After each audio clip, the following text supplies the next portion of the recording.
சமீபத்தில் முதல்வர் ஸ்டாலின் அவர்கள் சொன்ன விஷயம், இடி, சிபிஐ, தேர்தல் ஆணையம் இவங்களெல்லாம் கைக்குள்ள போட்டுக்கிட்டு இந்த அரசாங்கம் நமக்கு எதிராக செயல்பட இருக்கு. நாங்க என்ன ஊழல் வேணா பண்ணுவோம், ஏன் அதுக்காக நீங்க நடவடிக்கை எடுக்கிறீங்க? ஊழல் செய்வது எங்கள் உரிமைன்னு சொல்றாரு அவரு முதலமைச்சர். எனக்கு புரியல.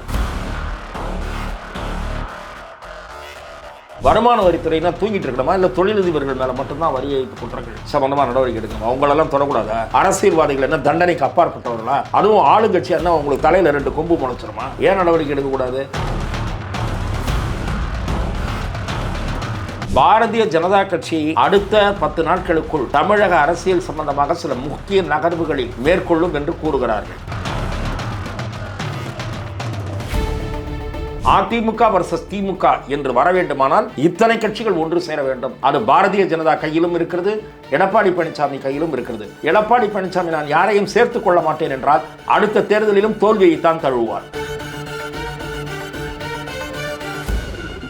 தேமுதிகவுக்கு உங்ககிட்ட என்ன பண்றாங்க? நீங்க கூப்பிட்டா ஃபர்ஸ்ட் எம்பி கொடுக்குறியான்னு கேட்கறாங்க. யாரா இருந்தாலும் உங்களை நிபந்தனை விதிக்கிறாங்க. அதிமுக ஒரு பொருட்டாவே மதிக்க மாட்டேன்றாங்க. நீங்க தான் சொல்லிக்கிறீங்க நானும் ரவுடி தான். ஏமா அவங்க சொல்றதை இவர் கேட்டு நடந்துதான் ஆகணும்னு சொன்னா என்னைக்கோ பண்ணியிருப்பாரு. ஓபிஎஸ், டிடிவி எல்லாம் நீங்க ஏன் நீங்க தப்பு, ஒழுங்கு மரியாதையா சேர்த்துங்கன்னு சொல்லியிருப்பாங்களே. அந்த நீதிபதி மீது களங்கம் பூசுகிறீர்கள் நீங்களும் உங்கள் கூட்டணி கட்சிகளை சேர்ந்தவர்கள். அவர் அப்பழுக்கற்ற நீதிபதி. உங்கள் கட்சியில் இருப்பவர்களைப் போல ஊழல் பேர் வழிகள் அல்ல. நீதிபதி கரைபடியாத ஒரு நீதிபதி. திமுகவில் 3/4 பேர் ஊழல் பேர் வழிகள். ஆகவே உங்களுக்கு அவரை பற்றி விமர்சிக்கக்கூடிய குறைந்தபட்ச தகுதி கூட கிடையாது.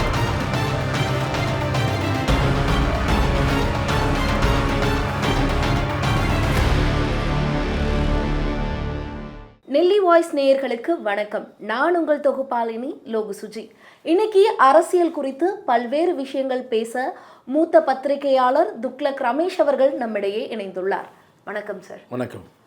இப்போ நீங்கள் இப்படி ஒரு விஷயம் சொல்லும்போது, சமீபத்தில் முதல்வர் ஸ்டாலின் அவர்கள் சொன்ன விஷயம், இடி, சிபிஐ, தேர்தல் ஆணையம் இவங்களெல்லாம் கைக்குள்ள போட்டுக்கிட்டு இந்த அரசாங்கம் நமக்கு எதிராக செயல்பட இருக்கு, அது கண்டிப்பாக நடக்கும் அப்படிங்கிற மாதிரி முதல்வர் ஸ்டாலின் ஒரு விஷயம் சொல்றாரு. இதை எப்படி பார்க்குறீங்க? இடி, சிபிஐ, தேர்தல் ஆணையம் இது எல்லாமே திமுக. அதாவது நாங்கள் என்ன ஊழல் வேணா பண்ணுவோம், ஏன் அதுக்காக நீங்கள் நடவடிக்கை எடுக்கிறீங்க? ஊழல் செய்வது எங்கள் உரிமைன்னு சொல்கிறாரு அவர் முதலமைச்சர். எனக்கு புரியல. ஊழல் நடந்திருக்கிறதுன்றதுக்கான ஆதாரம் கிடச்சிருக்கு, நடவடிக்கை எடுக்கக்கூடாதா? சட்டவிரோதமான பணப்பரிமாற்றம் நடந்திருக்கோ என்ற தகவல்கள் கிடைக்குது, அதை விசாரிக்கக்கூடாதா? வருமான வரித்துறைனா தூங்கிட்டு இருக்கணுமா, இல்லை தொழிலதிபர்கள் மேலே மட்டும்தான் வரி ஏய்ப்பு குற்றங்கள் சம்பந்தமாக நடவடிக்கை எடுக்கணுமா? அவங்களெல்லாம் தொடக்கூடாதா? அரசியல்வாதிகள் என்ன தண்டனைக்கு அப்பாற்பட்டவர்களா? அதுவும் ஆளுங்கட்சி என்ன உங்களுக்கு தலையில் 2 கொம்பு முளைச்சிருமா? ஏன் நடவடிக்கை எடுக்கக்கூடாது?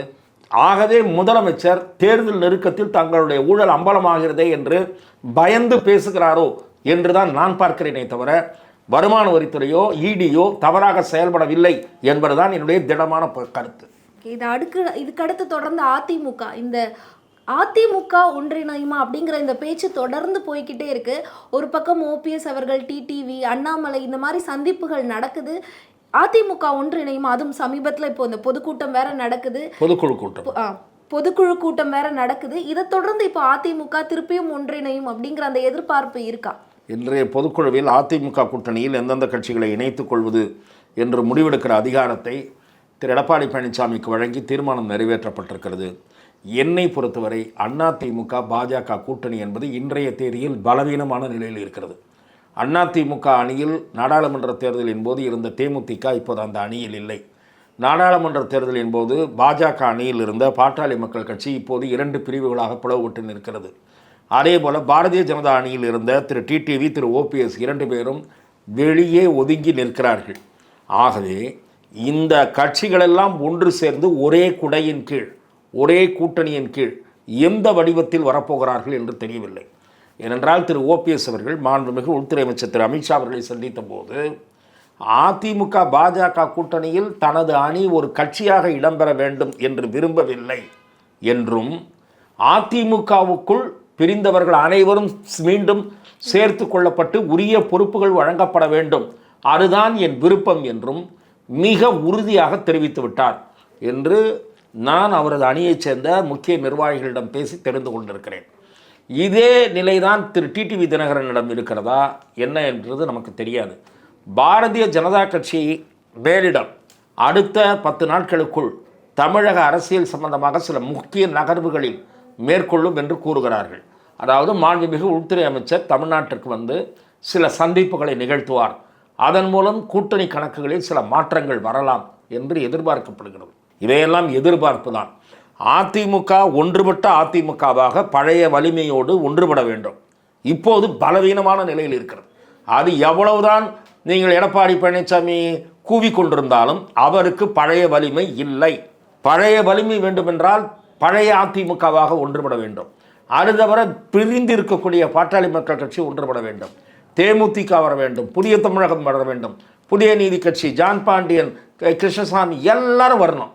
வந்தால் தான் அது வலிமை பெறும். அந்த அணி திமுகவுக்கு வலுவான போட்டி தரும். இவர்களில் சிலர் இல்லை என்றாலும் கூட அந்த அணி வலிமையான அணியாக இருக்காது. தாவேகாவும் ஒரு களத்தில் முக்கிய போட்டியாளராக மாறிவிடும். அதிமுக வர்சஸ் திமுக என்று வர வேண்டுமானால் இத்தனை கட்சிகள் ஒன்று சேர வேண்டும். அது பாரதிய ஜனதா கையிலும் இருக்கிறது, எடப்பாடி பழனிசாமி கையிலும் இருக்கிறது.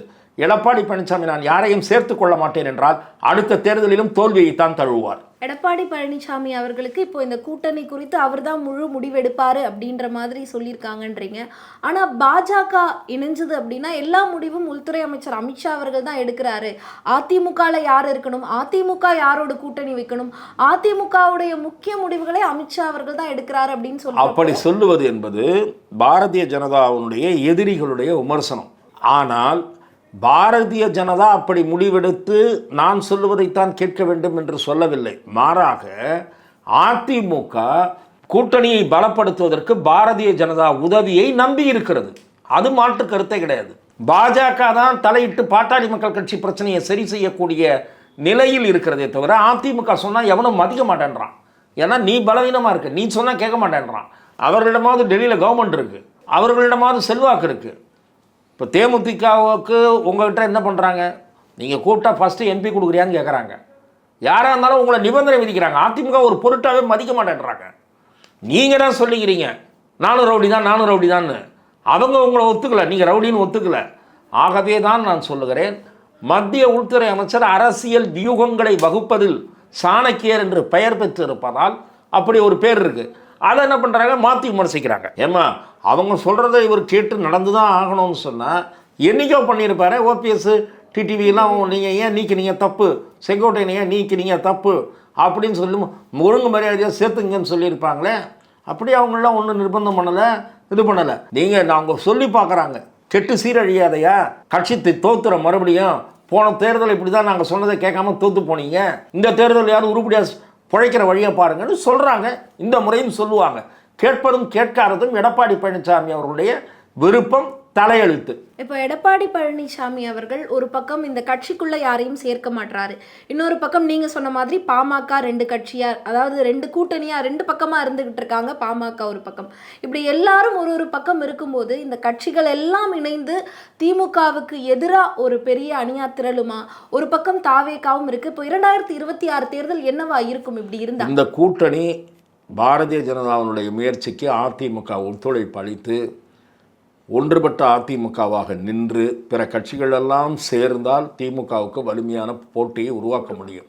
இல்லாவிட்டால் களத்தில் அதிமுகவை போலவே சமபலத்துடன் திமுகவை எதிர்க்கிற இன்னொரு சக்தியாக 3 முனை போட்டியில் இன்னொரு முக்கியமான சக்தியாக தாவேகா திகழும். தாவேகாவுக்கு அதிமுக இணையிறது, அதிமுகவுடைய கூட்டணி அப்படிங்கிறது தேவைப்படுதா திமுகவை எதிர்க்க?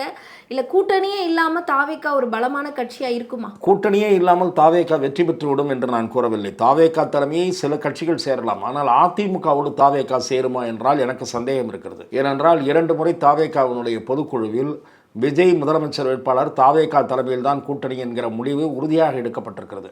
அந்த முடிவை திரு எடப்பாடி பழனிசாமி ஏற்றுக்கொள்ள மாட்டார். ஆகவே 2 கட்சிகளும் ஒரு புள்ளியில் சந்திப்பதற்கான வாய்ப்புகள் குறைவு என்று தான் நான் பார்க்கிறேன்.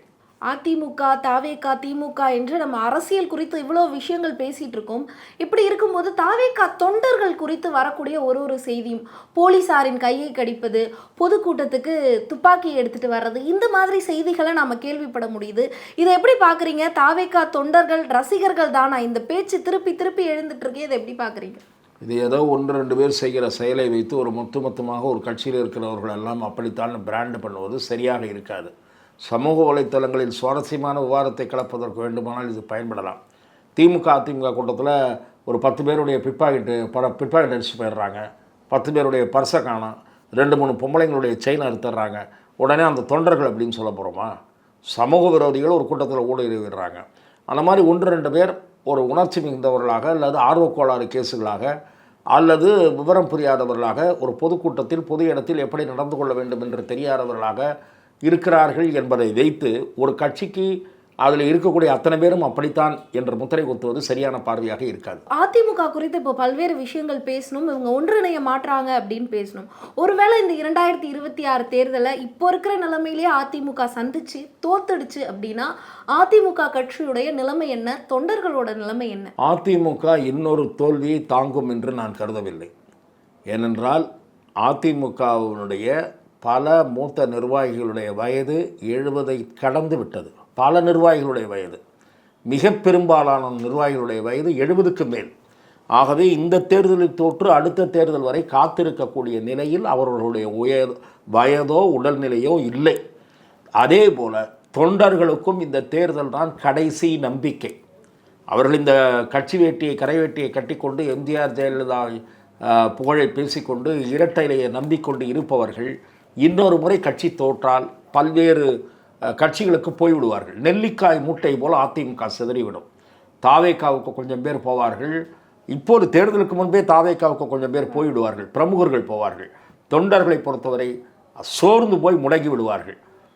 திமுகவுக்கு கொஞ்சம் பேர் போவார்கள் பிரமுகர்கள், தாவேக்காவுக்கு கொஞ்சம் பேர் போவார்கள், கொஞ்சம் பேர் பாஜகவுக்கு போவார்கள். அதிமுக என்கிற கட்சி கரைந்து போய்விடும். அதன் பிறகு நீங்கள் இப்போது இருக்கக்கூடிய 22லிருந்து ரெட்டலை தான். அதுக்கு பிறகு ரெட்டலையை மீண்டும் மீண்டும் தோற்றால் அந்த கட்சியினுடைய சின்னத்துக்குரிய மரியாதையும் கெடுத்து விடுவீர்கள். ஆகவே நீங்கள் விழித்து கொண்டு இந்த தேர்தலில் வெற்றி எப்படி பெறுவது என்று சிந்தித்து இறங்கி வந்து அகம்பாவத்தோடு செயல்படாமல், நீங்கள் எம்ஜிஆரோ ஜெயலலிதாவோ அல்ல, இப்போது இருக்கக்கூடிய எடப்பாடி பழனிசாமி. எடப்பாடி பழனிசாமிக்கென்று சொந்த பலமோ சொந்த புகழோ எதுவும் கிடையாது. அந்த கட்சியினுடைய ஒரே பலம் இரட்டை சின்னம். எம்ஜிஆர் ஃபோட்டோ, மேடையில் போடுற எம்ஜிஆர் ஃபோட்டோ, ஜெயலலிதா ஃபோட்டோ. இது இல்லைன்னு நீங்களாம் சைஃபர். அதை புரிந்து கொள்ள வேண்டும். நீங்கள் சில பேர் கோடிக்கணக்கில் பணக்கம் வச்சுருக்கீங்க, கோடிக்கணக்கில் பணம் வச்சுருக்கீங்க கொஞ்சம் பேர். அந்த கோடிக்கணக்கில் பணம் வச்சுருக்கிற கொஞ்சம் பேர் ஓட்டுக்கு 500 1000 கொடுத்து ஒரு 10-20 பேர் ஜெயிக்கலாம். கட்சி தோத்துதுன்னா இந்த கட்சி அதன் பிறகு கரைந்து போகும். ஓகே, இதுக்கு அடுத்தபடியாக சமீபத்தில் நடந்த திருப்பரங்குன்றம் இஷ்யூ, இதை தொடர்ந்து GR சுவாமிநாதன் நீதிபதி அவர்களை நீக்க சொல்லி 120 எம்பிக்கள் தீர்மானம் எடுத்திருக்காங்க. அது குறித்து இதை எப்படி பார்க்குறீங்க? குறிப்பாக GR சுவாமிநாதன் அவர்களை நீக்கணும் அப்படின்னு சொன்ன இந்த ஒரு விஷயத்தை பார்லிமெண்ட்டில் டிஎம்கே கொடுத்திருக்கக்கூடிய இம்பீச்மெண்ட் நோட்டீஸ் என்பது திமுகவினுடைய அகம்பாவத்தை காட்டுகிறது. 120 எம்பிக்கள் கையெழுத்து போட்டதாலேயே அந்த தீர்மானம் நிறைவேறப் போவதில்லை, தோல்வியுட போகிற போகிறது, அது வேறு விஷயம். ஆனால் ஒரு நீதிபதி பல விவரங்களை ஆய்வு செய்து நேரடியாக அந்த மலைக்கு போய் பார்த்துவிட்டு வந்து அது தீபத்தூண் தான் என்பதை உறுதி செய்து கொண்டு இப்போது அவர் முன் இருக்கக்கூடிய ஒரு பிரேயர் மீது ஆய்வு செய்து முடிவெடுத்து அறிவிக்கிறார். உங்களுக்கு ஏற்றுக்கொள்ள முடியவில்லை என்பதற்காக அந்த நீதிபதி மீது களங்கம் பூசுகிறீர்கள், நீங்களும் உங்கள் கூட்டணி கட்சிகளைச் சேர்ந்தவர்களும். அவர் அப்பழுக்கற்ற நீதிபதி. உங்கள் கட்சியில் இருப்பவர்களைப் போல ஊழல் பேர் வழிகள் அல்ல. நீதிபதி கரைபடியாத ஒரு நீதிபதி. திமுகவில் 3/4 பேர் ஊழல் பேர் வழிகள். ஆகவே உங்களுக்கு அவரை பற்றி விமர்சிக்கக்கூடிய குறைந்தபட்ச தகுதி கூட கிடையாது. உங்களுக்கு அவரை பற்றி விமர்சிக்கிறது. அது தவிர 1981 தமிழ்நாடு அரசாங்கத்தினுடைய தொல்லியல் துறை வெளியிட்டிருக்கக்கூடிய புத்தகத்தில் அது தீபத்தூண் என்று இடம்பெற்றிருக்கிறது. ஆகவே திராவிட முன்னேற்றக் கழகம் இந்து மத துவேஷத்தை இந்த விஷயத்தில் கக்குகிறது. அங்கே இருக்கக்கூடிய முஸ்லீம்கள் யாரும் எதிர்ப்பு தெரிவித்து மனு போடவில்லை, தர்கா எதிர்ப்பு தெரிவித்து மனு போடவில்லை. 4 பேர் அமைதியாக போய் தீபத்தூணிலே தீபம் ஏற்றியிருந்தால் பிரச்சனை முடிந்திருக்கிறோம். இந்த விவகாரத்தை அரசியலாக்கி மைனாரிட்டி ஓட்டு பிச்சை எடுப்பதற்காக திமுக தான் இதை அரசியலாக்குகிறதே தவிர வேறு யாரும் இதை அரசியலாக்கவில்லை. பாராளுமன்றத்தில் கொடுத்திருக்கக்கூடிய மனு நிச்சயமாக வெற்றி பெறாது. இவர்களுடைய நோக்கம் வெற்றி பெறாது. நீதிபதி அவர்களுடைய தீர்ப்பை லட்சக்கணக்கான இந்துக்கள் வரவேற்கிறார்கள். ஏற்கனவே அது குறித்து ஒரு வழக்கு போயிட்டு இருக்கும்போது இப்போ எழுந்த ஒரு வழக்குக்கு எப்படி தீர்ப்பு அளிக்க முடியும் GR சுவாமிநாதன் அவர்கள்? நீங்க சொன்னீங்க ஏற்கனவே அது குறித்து எந்த வழக்கும் நிலுவையில் இல்லை. வெவ்வேறு வழக்குகளில் வெவ்வேறு தீர்ப்புகள் வந்திருக்கின்றன. அந்த வழக்கு வேறுபட்ட வழக்கு, இந்த வழக்கு வேறுபட்ட வழக்கு என்று அண்ணாமலை அவர்கள் ஆதாரத்தோடு பத்திரிகையாளர் சந்திப்பில் ஏற்கனவே வந்த வழக்கின் சாராம்சம் என்ன என்பதையெல்லாம் படித்து காட்டியிருக்கிறார். நான் சொன்னது அங்கே இருப்பது தீபத்தூண் தான், திமுக கதை விடுவதைப் போல எல்லைக்கல் அல்ல என்பது அந்த புத்தகத்தில் இருக்கக்கூடிய சான்றுகள் தெரிவிக்கின்றன. உங்களுடைய அரசாங்கத்தினுடைய தொல்லியல் துறை அதை எழுதியிருப்பது, ஆகவே அதை வெளியிட்டிருப்பது. திரு நீதிபதி சாமிநாதன் மீது இவர்கள் அவதூறு பிரச்சாரத்தை கக்குகிறார்கள், அது வெற்றி பெறாது. அரசியல் குறித்து பல்வேறு விஷயங்கள் சொன்னீங்க. உங்களுடைய தகவலையும் நேரத்தையும் எங்க கூட பகிர்ந்துக்கிட்டதுல ரொம்ப மகிழ்ச்சி. நன்றி சார். வாய்ப்புக்கு நன்றி.